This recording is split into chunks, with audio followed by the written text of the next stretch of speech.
Hello and welcome to Jewish Life, the show about people and issues in Judaism and some secrets you missed in Hebrew school. We have been introduced to the life of Sephardic Jewry, us, in quotes, the Ashkenazic part of Jewry. We've been European, Western European, and we've basically focused on life that, as we know it in the Ashkenazic communities, German communities, French, and some of Eastern European countries, Russia, Poland, and pretty much this is the side of Jewry that we have been involved in and participated. Lately, we have been exposing ourselves to the customs and the communities which comprise, I believe, at least 50%. I know in Israel it's more than 50% of the Jewish community in Israel happens to be from the Sephardic community. These are Jews from Middle Eastern countries, from Arab countries, from Africa, etc. So we are pleased to continue our series. We've learned about Yemen, we've learned about the general concepts of Sephardic Jewry, we learned about Spain, and now we are ready to move on to other countries, particularly the country of Iraq and other countries in the Middle East. I am pleased to have with me Dr. Heskel Haddad. He's an optologist in New York City. He is the president of the World Organization of Jews from Arab Countries. They are an organization who are here concerned about the welfare of Jews in Arab countries and about the wealth of Jews in Arab countries, as we will learn more from Dr. Haddad. Doctor, thank you for coming and welcome to the show. Thank you. Just as a preface, let me say Dr. Haddad is an author of a book called Flight from Babylon. It was published by McGraw-Hill sometime in the beginning of the 90s. His life story of how he went from Iraq to the United States and what transpired in between. What is the World Organization of Jews from Arab Countries? What is your main focus and what is your concern? It's an organization that tries to bring attention to the world, especially to the Israeli government, I would say, about not the plight of the Jews in Arab countries, but rather the rights of the Jews from Arab countries. Because people think that only the plight is important. Now there are not many Jews in the Arab countries. What is important now is that our rights are safeguarded. We have, just to put things in the current perspective, everyone is concerned about the rights of the Palestinian people. In the negotiations, they're negotiating what Israel should give back in form of reparations. And Ashkenazic Jews, we quite frankly can talk about the fact that Germany has been making reparations to the Jews who suffered in the Holocaust. They had entire Poland and many countries in Europe were wiped out, and the belongings of the Jews was confiscated, and the German government officially is making reparations. What are we talking about? Close to 1 million Jews? 3 million. 3.5 million Jews who lived in Arab countries prior to 1948. Right. Today we can put together in all of Arab countries, what, less than 50,000? You know, there are less than 20,000. Less than 20,000 in all Arab countries combined? Yeah, let's put it very exaggerating it. There are less than 7,000 in Morocco now. There used to be 350,000 in Morocco. There are less than 2,000 Jews in Tunisia, and there used to be 100,000. There are hardly no Jews in Libya. There are no Jews in Algeria. There were in Algeria there were about 100,000 Jews in Algeria, and in Libya there were over 100,000 Jews. In Egypt there used to be over 100,000 Jews. Now there are less than 300 Jews. In Yemen there were 70,000 Jews. Now there are about 1,000 Jews. We're trying to get them out. In Syria there were about 70,000 Jews. Now there are less than 300. And in Lebanon there are no Jews. Maybe a few in the tens in the Christian part of Lebanon. There used to be about 70,000 Jews. In Iraq there were 150,000 Jews. Now there are about 60, mostly over 70 years of age. We could just go on and on. And these are basically the Arab countries how many Jews there are. Now, you know... And it's not that these Jews one day decided to sell their property and get a fair market value, took their money, and they went to the riches of Israel or other countries to resettle. That's what I like to emphasize to people, that these Jews came, penniless Jews, to Israel. It was after 1948. The Arabs designed to make life miserable for these Jews so that they will want to leave. And they forced them to leave, and they confiscated all their properties. They confiscated billions and billions of dollars of property, of money and property from these Jews. And one day I was talking to a group of Americans, and somebody asked me a question: didn't the Jews leave voluntarily out of Zionism? I said, there was Zionism, there was Zionist zeal among the Jews, but let me ask you, there were over 600 people sitting there in the audience. I said, how many of you, Zionists, would, because of Zionism, would you leave your home and your property and your assets and everything else and go with one suitcase and leave America and go to Israel? None of them raised it. Nobody raised his hand. Not even one. Not even one to raise his hand. I said the Jews of Iraq and the Jews in the Arab world were not stupid. They were business people. They knew to live nicely. They were middle class people or rich people. The poverty among the Jews was less than 5%. So these Jews who do not want to leave and go and go to Israel and have no money and work as laborers. I mean, obviously this was not a design by the Jews. This was designed to them by the Arab government. And this has culminated a process of persecution that started in the Second World War. In the Second World War, there were many Nazi uprisings in various Arab countries. In Egypt, there was one. President Sadat was involved with it. In Iraq, it was successful. They deposed the king, the regent of the king, and they had a war against the British for two months. In Syria, there was Vichy government, and most of the Arab government they had pro-Nazi regimes or pro-Nazi uprisings, and in Iraq there was a pogrom. Pro-Nazi pogrom in 1941, which we are going to celebrate in Shavuot. We celebrated in Shavuot because it happened on June 2nd, 1941. Over 900 Jews were killed, and thousands of Jews were injured, and billions of dollars of property was looted and burned. And no, this is the people. They did that. People, uprising. And so this is part of the Holocaust. 1941 was like what? 20 years after the State of Israel came into being. 1941, before the State of Israel. Well, I just want to make sure that I'm not confusing myself. There was no State of Israel at that time. So the Arabs were persecuting not Zionists. Jews. They were persecuting Jews. As a matter of fact, they didn't know even the word Zionist to use to persecute Jews. As a matter of fact, there's irony. One day I saw Arafat talk to Barbara Walters on television, and he was talking to an Arabic, and there's a translator, and he was saying that he will not allow Jews to live in Palestine. He doesn't want Jews to live in Palestine. And he said in Arabic, and the translator said Zionists. And I wrote her a letter. I said, this guy didn't say Zionists, he said Jews. The translator said in English Zionists. So the Arabs don't understand. They don't differentiate between a Jew who is a Zionist and a Jew who is not a Zionist. That's number one. Well, the proof is in the pudding. I mean, if you're telling me that there was a pogrom before there was anything real. There were 27 major pogroms between 1939 and 1947, before the State of Israel. In which country? In major Arab countries. All over. In every Arab city. In Rabat, in Casablanca, in Algiers, in Damascus. So if I would assume that the pogrom... In Cairo and Alexandria. So if I would assume that the pogrom in Hebron in 1929, in which they literally, they looted, they murdered, they confiscated all the property that belonged to Jews in Hebron, and since then a Jew was not able to set foot in Hebron. And today, there are people who are talking about returning Hebron to the Palestinians, who simply murdered the Jews, took away their homes in 1929, as part of a big plan in all Arab countries of creating pogroms. I think this is the whole travesty of the peace process and the peace agreement with the Arabs, with the Palestinians and the Arabs in general.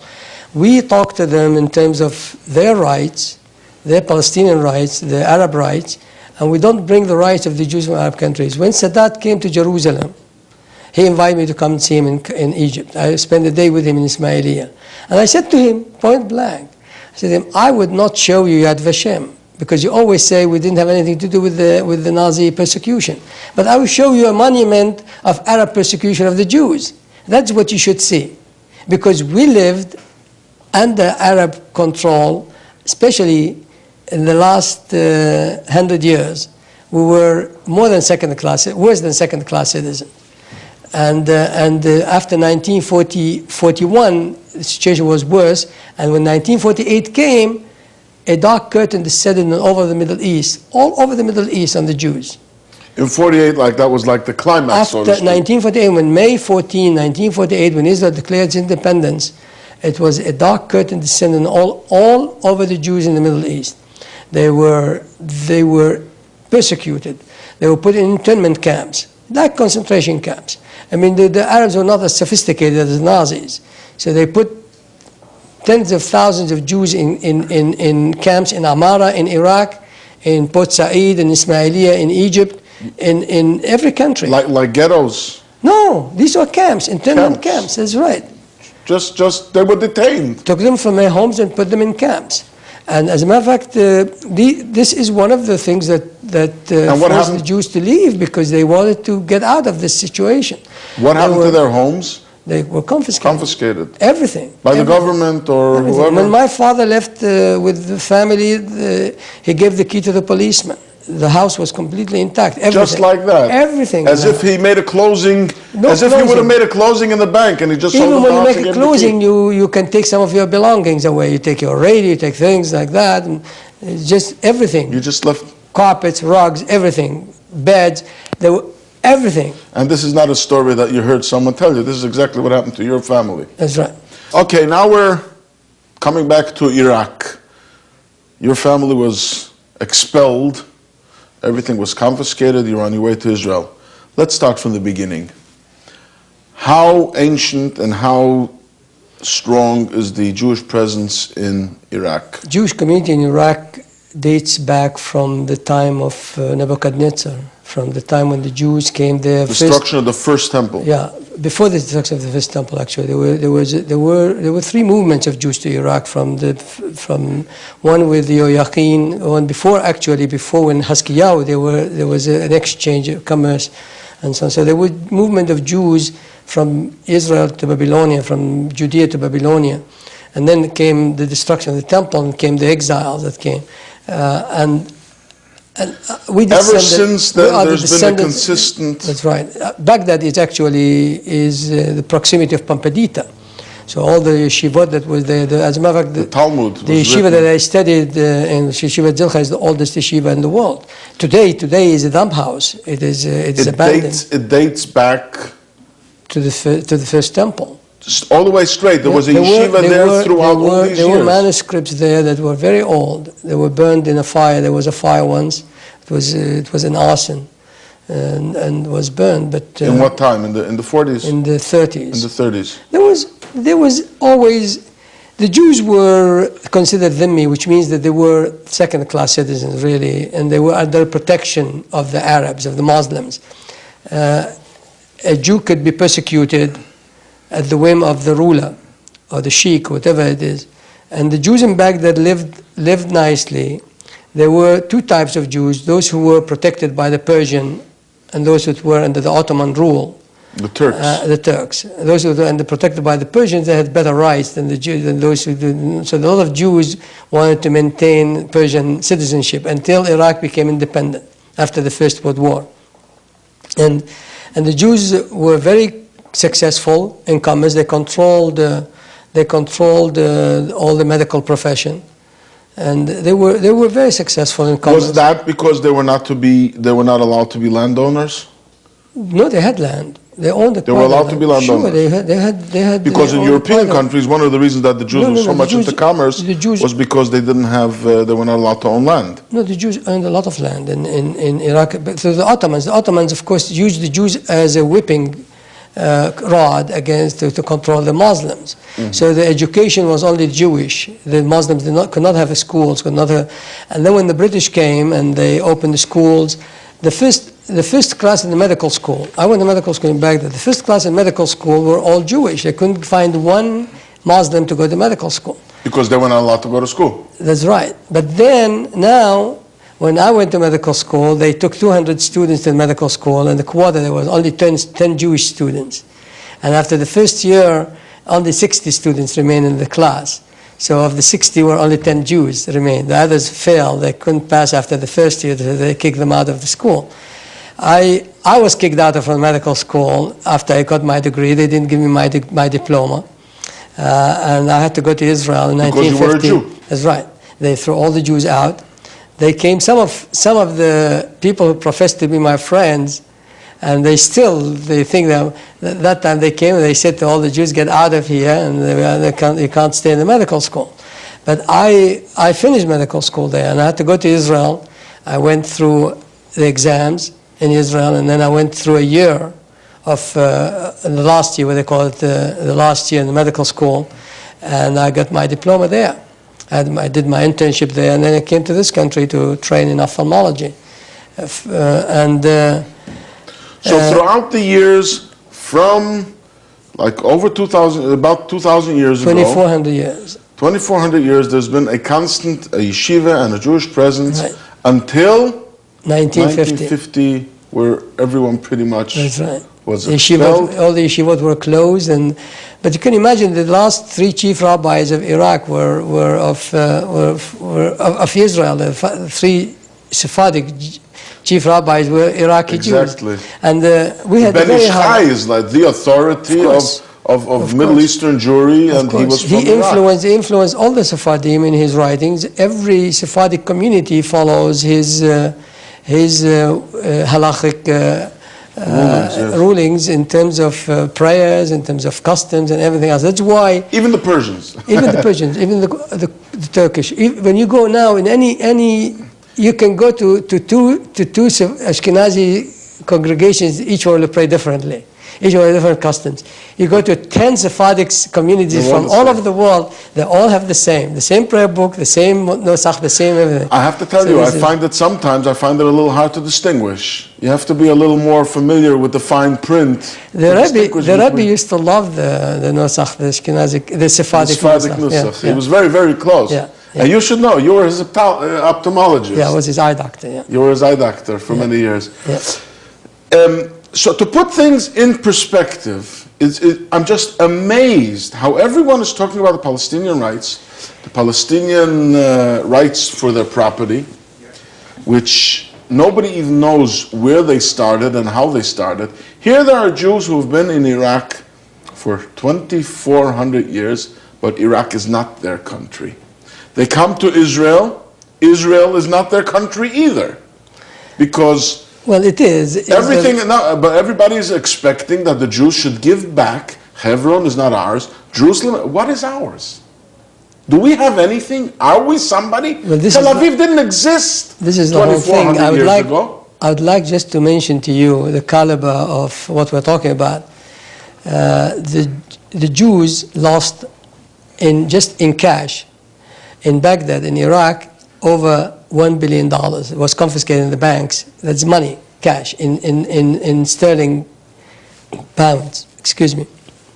The same thing in Egypt, the same thing in Morocco, in every country. In addition to that, property, we had about 100,000 square kilometers of property that the Jews had, deeded property in the Arab countries, in Iraq and Morocco and all these countries.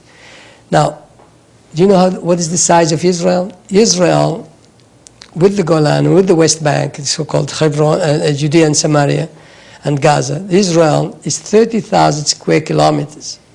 Israel without Judea, Samaria, and Gaza is only 20,000 square kilometers. We had property in the Middle East over 100,000 square kilometers.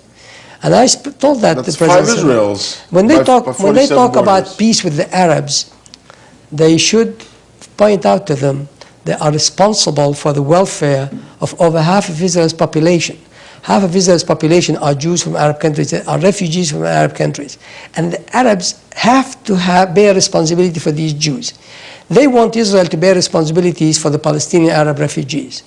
But the Arabs have to bear responsibility first, because whereas the Palestinian Arab refugees left voluntarily the area that was at war. Well, because the Mufti said that they will throw all the Jews in the sea. They told them, the Arab leaders told them, leave your homes and come back with the victorious armies. Who doesn't believe it when the Egyptian army was 8 miles south of Tel Aviv, and the Jordanian army was 20 miles from Tel Aviv, and the Syrians were in the north near Rosh Pinna? Who doesn't believe these leaders that they are going to squeeze Israel and then take their homes and give it to the Arabs? Naturally, it makes sense. So the question here is, the Jews of Arab countries had nothing to do with the creation of the State of Israel.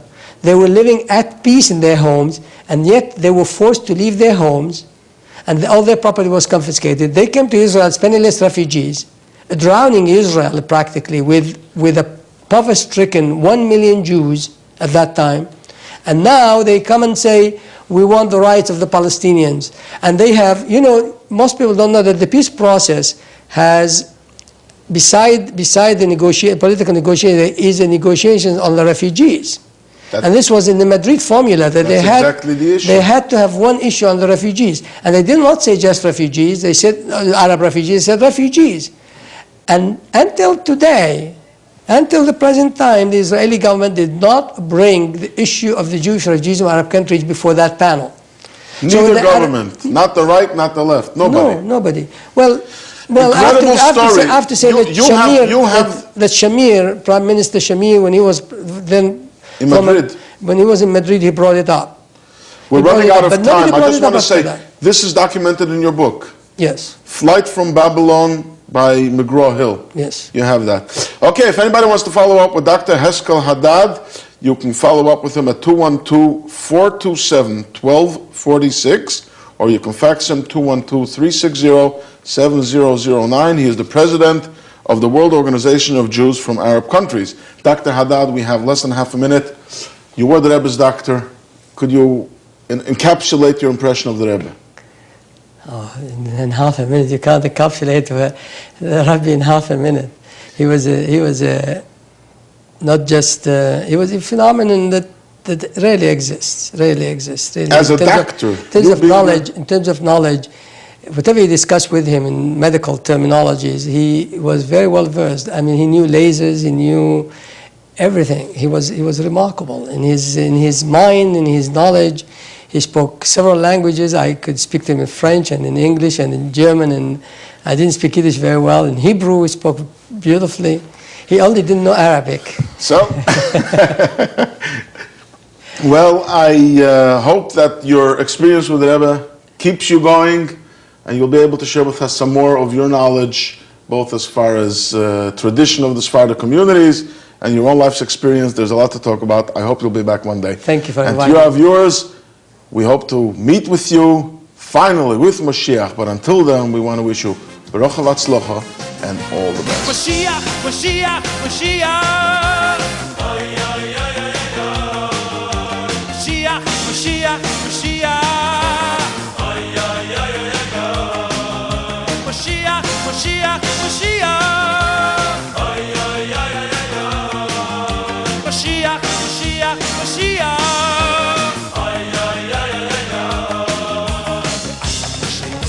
עם כל זה יחכה אלוהי בכל יום שיבואי שישממיה עם כל זה יחכה אלוהי בכל יום שיבואי